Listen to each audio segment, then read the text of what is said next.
चलिए नेक्स्ट देखते हैं question number 26। Situation is shown in figure, find the work done by external agent in moving the charge minus Q from point P to infinity. Point P से infinite तक ले जाने में कितना work done करना पड़ेगा, ये हम लोग को निकालना है। तो आप यहां पर देखो, जैसे ये डायग्राम दिखाया गया, तो ये वाली वैल्यू क्या दी गई है, √3 r, ठीक है, ये वैल्यू दी गई। और दूसरा पॉइंट, चार्ज को इन्फिनिटी तक ले जाना। अब जैसे इधर जगह नहीं है तो यहां पर ऐसे मान लेते हैं कि ये पॉइंट जो है ये इनफाइनाइट का है, तो फाइनल पोटेंशियल एक तरह से क्या हो जाएगा, 0। और जो पी पॉइंट का पोटेंशियल है इसको हम क्या कह देंगे, वी इनिशियल। तो हमें आप पता है कि जो वर्क डन का फॉर्मूला होता है वो क्या होता है, Q not V final minus V initial. तो फाइनल तो 0 है, इनिशियल हमें यहाँ पर देखना है, इनिशियल यहाँ पर क्या होगा, पोटेंशियल। तो रिंग के कारण यहाँ पर पोटेंशियल निकाल लो जस्ट। तो V इनिशियल जो है उसका फॉर्मूला क्या होगा, 1/4πε0। फॉर्मूला जो होता है वो होता है Q divided by √r² plus x²। तो यहां से V इनिशियल हो जाएगा 1/4πε0 Q डिवाइडेड बाई √r², और x की वैल्यू क्या है, √3r। तो ये इसका स्क्वायर करेंगे तो 3r² हो जाएगा। तो ये आ जाएगा 1/4πε0 Q डिवाइडेड बाई ये 4r², 4r² का स्क्वायर रूट 2r, ठीक है। तो ये आ जाएगा इनिशियल। अब आप वर्क डन निकाल सकते हैं, Q not V final minus V initial. तो Q नॉट की वैल्यू है -Q, ठीक है। चार्ज को या पोटेंशियल को सबको विद साइन रखेंगे। Final potential 0, initial potential 1/4πε0 Q divided by 2r। तो आंसर क्या जाएगा, 1/4πε0 Q capital Q divided by 2r, ठीक है।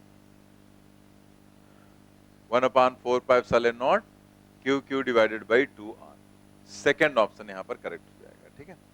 ये माइनस दोनों क्या हो जाएंगे, प्लस। तो देखा जाए तो वर्क प्लस में होना ही चाहिए, क्योंकि माइनस जो चार्ज है ये तो इसी की तरफ रहना चाहेगा ना, प्लस की तरफ अट्रैक्ट होना चाहेगा, और आप इसको उल्टा लेकर जा रहे हैं, माइनस यहां से लेकर जा रहे हैं इनफाइनाइट तक। तो आपको फोर्स लगाना पड़ेगा, जो इलेक्ट्रिक फोर्स होगा उसके अगेंस्ट। तो जिधर फोर्स लगाएंगे उधर ही आपका डिस्प्लेसमेंट भी हो रहा है, तो वर्क डन क्या आना चाहिए, पॉजिटिव आना चाहिए, ठीक है।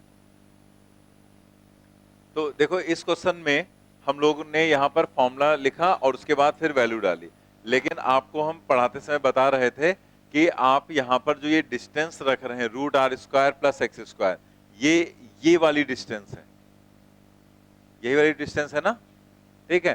तो आपको करना क्या है कि ये अलग अलग नहीं लिखना, अलग अलग लिखोगे आपका टाइम ही वेस्ट होगा। जैसे इसको लिखा तो टाइम ही तो वेस्ट हुआ, ये लिखा हमने पूरा और उसके बाद फिर हमने ये लिखा। लेकिन अगर हम ये डिस्टेंस निकाल लेते पहले ही, ठीक है, √r² प्लस x² मतलब 3r², तो यहीं पर आ जाता 2r।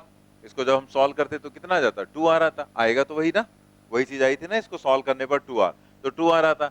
तो हमें ये लिखना ही नहीं पड़ता, हम सीधे यहां लिखते, फॉर्मूला लिखते, यहां पर -Q, यहाँ 0, यहाँ लिखते 1/4πε0 Q बाई 2r। क्योंकि हमें इस तरह के केस में अगर हमें एक्सिस पर कोई भी पॉइंट दिया गया, वहां पर हमें पोटेंशियल चाहिए, तो हमें ये वाली डिस्टेंस लिखनी होती है उसमें। तो वो डायरेक्ट लिख सकते थे, तो सिर्फ आपको ये 2 लाइन ही लिखनी पड़ती, ये 2 लाइन ऊपर की लिखनी नहीं पड़ती, ठीक है। तो आगे से हम लोग इस चीज को याद रखेंगे। तो अभी अगले क्वेश्चन में फिर आएगा, तो उसमें हम लोग यही काम करेंगे कि ऐसे ये फॉर्मूले में वैल्यू रखकर हमें नहीं निकालना, वरना और ज्यादा स्टेप्स वहां पर बन जाएंगे, ठीक है। चलिए अगले क्वेश्चन पर आ जाते हैं। 2 thin wire rings with centers A and B each having a radius r are placed at a distance r apart।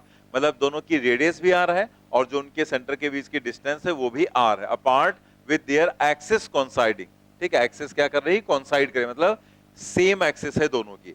The charges on the two rings are plus q and minus q. Find the work done by external agent in moving a charge minus q from A to B। मतलब एक के centre से दूसरे के centre तक ले जाना है।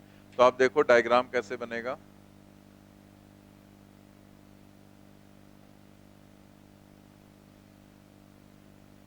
तो इन दोनों के सेंटर के बीच की जो डिस्टेंस है, ठीक है, जैसे इसको हमने A कह दिया और इसे हमने B कह दिया, तो A से B ले जाना है, तो वो डिस्टेंस आपको दी गई है R, ठीक है। और जो ये रेडियस है ये भी आपको क्या दिया गया आर, और इसकी भी रेडियस आपको दी गई है आर। हालांकि ये आर आपको देखने में छोटा लग रहा है, बड़ा लग रहा है, तो वो इसलिए किया गया जिससे कि डायग्राम आपको क्लियर दिखे, लेकिन आपको डेटा लिखकर बता दिया गया है कि ये डिस्टेंस और ये डिस्टेंस दोनों है सेम ही, ठीक है। अब इसके ऊपर दिया गया है प्लस चार्ज, तो पूरे पर हम प्लस क्यू चार्ज दे रहे हैं।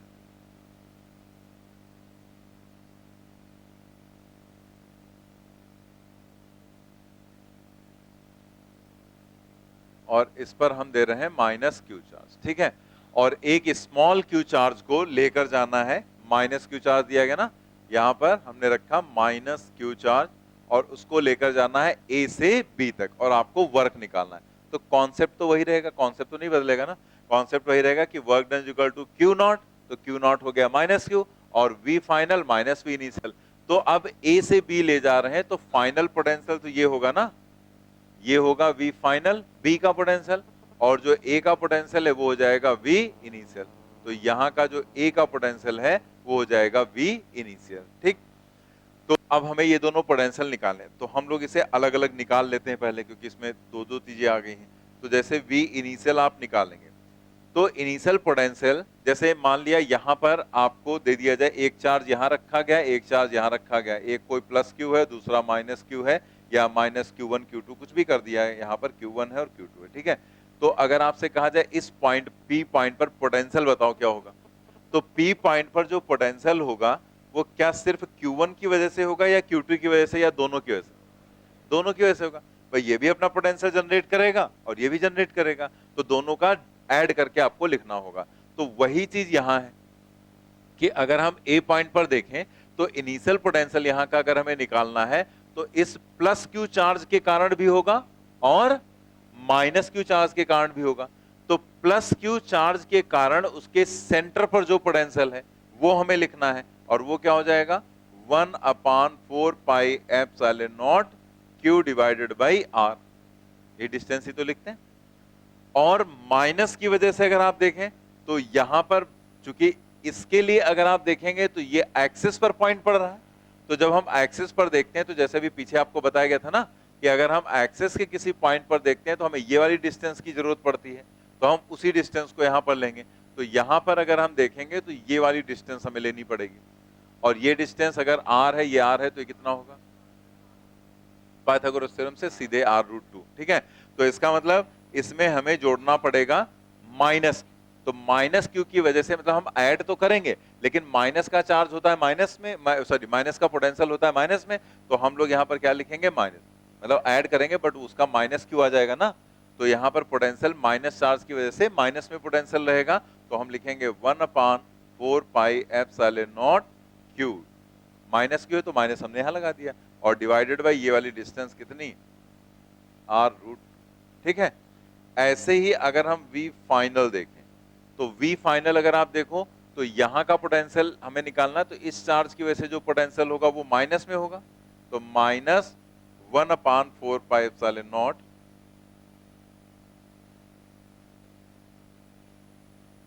And Q divided by R, ठीक है। इसकी वजह से जो पोटेंशियल, और प्लस इसके वजह से भी तो पोटेंशियल होगा, उसको जोड़ना पड़ेगा, तो इसके कारण जो पोटेंशियल होगा उसमें इस डिस्टेंस की रिक्वायरमेंट होगी, और ये कितना होगा r√2, तो यहां पर जो दूसरा टर्म है वो ऐड होगा 1/4 pi epsilon not Q divided by r√, दोनों आ गए इनिशियल और फाइनल, ठीक है। अब आपको क्या करना है, वर्क डन लिखना है, तो W is equal to Q naught V final minus V initial. अब देखो यहां पर यही है कि आप अगर बहुत ज्यादा चीजें लिखते हैं माइनस क्यू, यहां पर हो जाएगा क्यू नॉट की वैल्यू, ठीक है, क्यू नॉट की वैल्यू माइनस,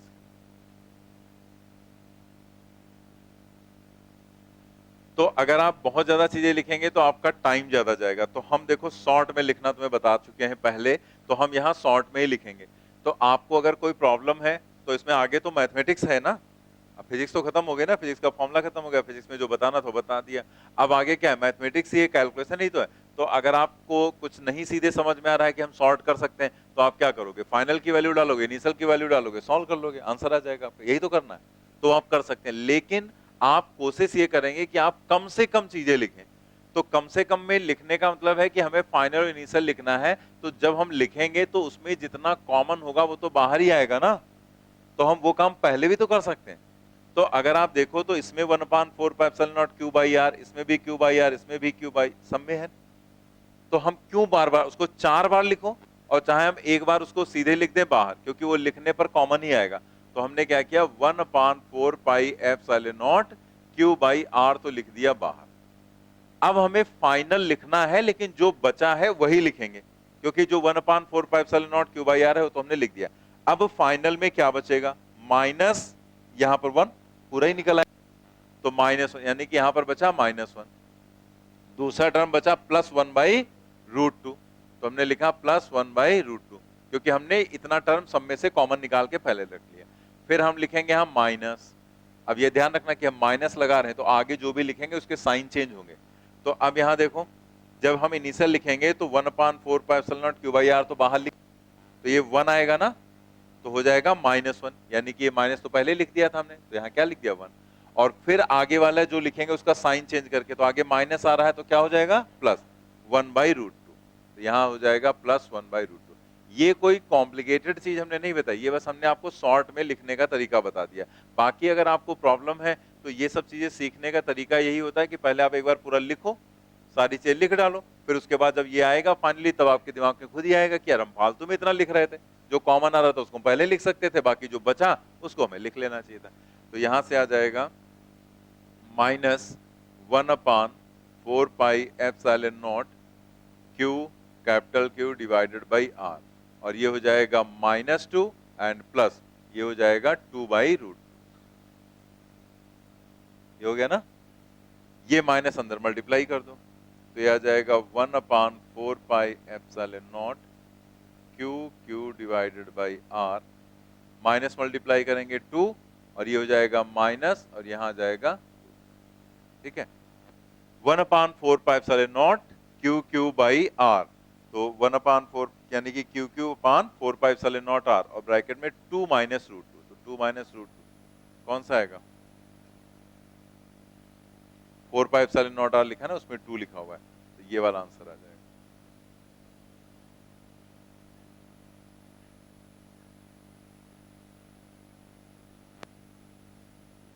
नोट कर लिया आपने।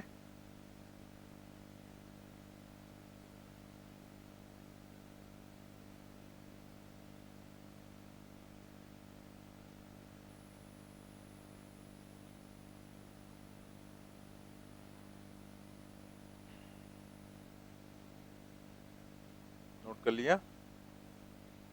नेक्स्ट देखते हैं question number 28। An electron falls from rest through a vertical distance h in a uniform and vertically upward directed electric field E. The direction of electric field is now reverse, keeping its magnitude the same. मतलब direction जो electric field की थी, तो पहले कैसे electric field की direction थी, अब वर्टिकली अपवर्ड, तो उसमें एक इलेक्ट्रॉन को रेस्ट से गिराया गया, और फिर बाद में इसकी डायरेक्शन को ऐसे चेंज कर दिया गया, और फिर प्रोटॉन को यहाँ पर गिराया गया। तो अब proton is allowed to fall from rest in through the same vertical distance, same distance दोनों गिरते हैं। The time fall of the electron in comparison to the time fall of the proton is. अब इसमें यहाँ पर जो options आपको दे, NEET में आपका क्वेश्चन पूछा गया था, ठीक है, और क्वेश्चन जो पूछा गया उसमें क्या दिया गया, स्मॉलर, मतलब जो इलेक्ट्रॉन का टाइम है वो पूछ रहा है कि इलेक्ट्रॉन का time fall of the electron. Question ध्यान से समझ लेना कि इलेक्ट्रॉन के टाइम को बताना है किसके कंपैरिजन में, प्रोटॉन।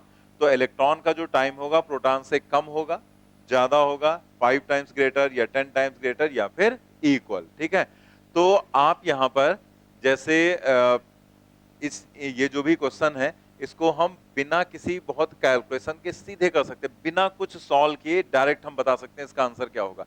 लेकिन हम लोग एक बार सॉल्व करके देख लें, क्योंकि कई बार होता है ना कि क्वेश्चन जैसे ये पूछा गया, ऐसे कुछ बना दिया गया जिसमें वो पूरा कैलकुलेशन पूछ दिया, उसने कह दिया दोनों के टाइम का जो रेशियो है उसकी वैल्यू बताओ क्या होगी। अब अगर वैल्यू बताए तब तो फिर आपको सॉल्व करना पड़ेगा ना, तब अंदाजा थोड़े लगा पाएंगे, या कुछ ऐसे आप थिंकिंग और प्रोसेस से नहीं कर पाएंगे, फिर आपको प्रॉपर करना पड़ेगा। तो एक बार सॉल्व करके देख लेते हैं और फिर डायरेक्ट समझ लेते हैं कि बिना कैलकुलेशन के हम इसे कैसे कर सकते हैं। तो आप यहां पर देखो, हम डायग्राम बनाकर दिखा रहे हैं कि पहले जो इलेक्ट्रिक फील्ड है वो अपवर्ड डायरेक्शन में है, और बाद में इसी इलेक्ट्रिक फील्ड को उसने कह दिया ये है डाउनवर्ड डायरेक्शन में। तो मैग्नीट्यूड पे कोई फर्क नहीं पड़ रहा है, चेंज नहीं हो रहा है। पहले केस में उसने कहा यहां पर एक इलेक्ट्रॉन है, ठीक है, इलेक्ट्रॉन,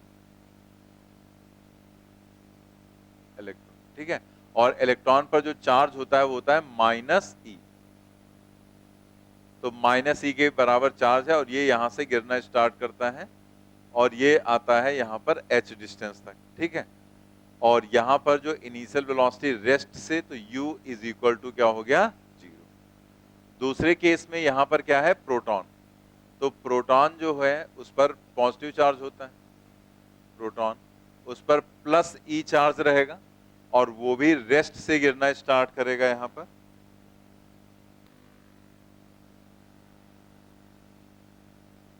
तो इनिशियल वेलोसिटी तो u इज इक्वल टू 0 हो जाएगी, same distance, vertical distance same चलेगा h के बराबर, ठीक है। तो ये यहां पर ये कंडीशन हो गई, सेम डिस्टेंस दोनों में चल रहा है। तो उसने टाइम के लिए कहा, तो टाइम अगर हम इलेक्ट्रॉन के लिए टाइम को मान लें टी और प्रोटॉन का टाइम मान लेते हैं टीपी, तो हमें इसी का रिलेशन निकालना है। तो आप अगर एक चीज ऑब्जर्व करो तो दोनों केस में जो एक्सेलरेशन होगा वो ई डिवाइडेड बाई एम होगा, लेकिन मास डिफरेंट होने की वजह से ए की वैल्यू डिफर कर जाएगी, ठीक है। तो पहले हम एक यहां पर रिलेशन निकाल लें। तो रिलेशन हम कैसे निकालेंगे, S is equal to u t plus half a t square से। इनिशियल वेलोसिटी दोनों केस में 0 है, तो हम दोनों पार्टिकल, अभी हम उसको इलेक्ट्रॉन प्रोटॉन नहीं मान रहे, अभी हम उसको एक पार्टिकल मान रहे हैं। तो दोनों पार्टिकल्स दोनों केसेस में 0 वेलोसिटी यहां पर है। S की वैल्यू हो गई h हाफ। एक्सेलरेशन अगर हम इलेक्ट्रॉन के ऊपर फोर्स की बात करें या प्रोटॉन के ऊपर फोर्स की बात करें, तो वो फोर्स तो E इंटू कैपिटल E होगा ना, Q इंटू E होता है, चार्ज दोनों पर सेम ही है, E और E, एक पर माइनस बस एक पर प्लस, और डिवाइडेड बाई उस पार्टिकल का मास हमने m ले लिया अभी जनरल फॉर्म में, ठीक है, और यहां पर लिख दिया हमने टी स्क्वायर। अब आप देखो according to problem h constant है, दोनों के लिए सेम है, E भी सेम है और कैपिटल E भी सेम है। तो ये इतनी चीजें तो हो गई सेम, मतलब कांस्टेंट कह सकते हैं, ठीक है। तो फिर यहां बचा क्या, m और t, यही तो दोनों बचे, बाकी सारी चीजें तो कांस्टेंट हो गई। तो हम क्या कह सकते हैं, t square is directly proportional to m, या फिर t directly proportional to root m। हम कह सकते हैं as mass of electron is less than mass of proton. Electron का मास कम होता है ना, 9.1 10 पावर माइनस 31 होता है, जबकि उसका 10 पावर माइनस 27 में रहता है। तो मास इलेक्ट्रॉन का कम रहता है। सो it implies that time taken by electron will be less than time taken by proton. तो एक बात यहां पर पहले क्लियर हो गई कि इलेक्ट्रॉन को कम टाइम लगेगा, स्मॉलर। तो फिर यहां पर तो उसने ग्रेटर वाले जो ऑप्शन दिए, क्या ये पॉसिबल है, 5 टाइम्स ग्रेटर। इलेक्ट्रॉन के लिए पूछा गया ना, the time fall of the electron, तो इलेक्ट्रॉन का जो टाइम फॉल होगा वो ग्रेटर नहीं होगा। तो जब ग्रेटर होगा नहीं तो सेकंड और थर्ड हो ही नहीं सकते, इक्वल भी नहीं हो रहा है, क्या हो रहा है, स्मॉलर। तो हमें कुछ बाकी चेक करने की जरूरत नहीं, सीधे है स्मॉलर है तो स्मॉलर का एक ही ऑप्शन दिया गया, बाकी 5 टाइम्स 10 टाइम्स उसको चेक करने की जरूरत नहीं, क्योंकि तो ग्रेटर के ऑप्शंस दे रखे हैं। तो ये यहां पर आंसर हो जाएगा, नोट करेंगे इसे।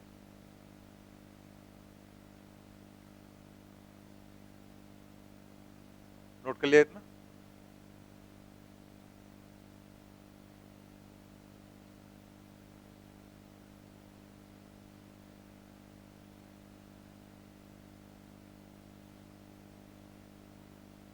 हो गया।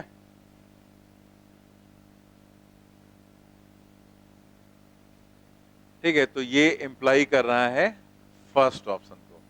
अब देखो इस क्वेश्चन को हम बिना किसी कैलकुलेशन के कर सकते थे, तो कैलकुलेशन इसलिए बताया गया कि बाई चांस वो आपसे स्मॉलर ग्रेटर ना पूछता, वो ये कहता कि जो दोनों का टाइम है इलेक्ट्रॉन प्रोटॉन का, उसका रेशियो बताओ क्या होगा। ठीक है, तो हम T अपान टीपी निकालते तो वो क्या हो जाता, रूट ME अपान MP के बराबर। तो वो भी हमें पता चल गया। लेकिन अगर उसने थ्योरेटिकल क्वेश्चन पूछा था तो हम जैसे ऐसे डाल दो यहां पर सेकेंड मेथड, और हम कैसे इसे कर सकते थे, आप देखो कि जो एक्सलेशन यहां पर होगा वो दोनों का होगा F अपान M, ठीक है, और दोनों ही एक्सलेट करेंगे। सीधी सी बात है कि यहां पर इलेक्ट्रॉन पर फोर्स लगेगा डाउनवर्ड, क्योंकि इलेक्ट्रॉन नेगेटिव चार्ज है इलेक्ट्रिक फील्ड के अपोजिट, और प्रोटॉन पर फोर्स लगेगा इलेक्ट्रिक फील्ड की डायरेक्शन में, तो नीचे ही लगेगा क्योंकि यहां पर हमने इलेक्ट्रिक फील्ड की डायरेक्शन चेंज कर दी अकॉर्डिंग टू प्रॉब्लम। ठीक है, तो दोनों एक्सलेट करेंगे तो दोनों पर फोर्स लगेगा सेम। तो यहां पर जो ये फोर्स है वो अगर आप देखो तो दोनों का क्या हो गया, सेम फोर्स हो गया। तो सेम का मतलब ये हो गया कांस्टेंट। तो हमें पता है कि जो मास है इलेक्ट्रॉन का वो कम होता है, तो as mass of electron is less than mass of proton, so it implies that acceleration of electron is greater than acceleration of proton. Electron का एक्सलेशन फिर ज्यादा होगा प्रोटॉन की तुलना में क्योंकि मास कम है। और अगर एक्सलेशन ज्यादा है तो क्या हो जाए, एक्सलेशन अगर ज्यादा है तो वो ज्यादा तेजी से वेलोसिटी एक्वायर करेगा। ठीक है, बहुत तेज वेलोसिटी उसकी होगी, जैसे जिसका एक्सलेशन ज्यादा उसकी वेलोसिटी जल्दी जल्दी चेंज होगी, तो जल्दी से वो ज्यादा वेलोसिटी एक्वायर करेगा। और अगर वेलोसिटी उसकी ज्यादा होगी तो उसको समय कम लगेगा उतनी ही डिस्टेंस कवर करने में। लेकिन जो जिसका एक्सलेशन कम है, मतलब वो धीमे धीमे उसी वेलोसिटी में ऐसे धीरे धीरे चेंज करेगा, तो उसको वहां तक पहुंचने में समय ज्यादा लग जाएगा उतनी ही डिस्टेंस कवर करने में। ठीक है, तो कुछ सॉल्व ही नहीं करना पड़ा, जस्ट यहीं से आ गया कि जिसका एक्सलेशन ज्यादा है वो ज्यादा तेजी से वेलोसिटी एक्वायर करेगा और उतनी ही डिस्टेंस कम समय में वो कवर कर लेगा। तो पहले इतना नोट कर लेंगे, फिर लिख लेंगे इसके आगे एक लाइन।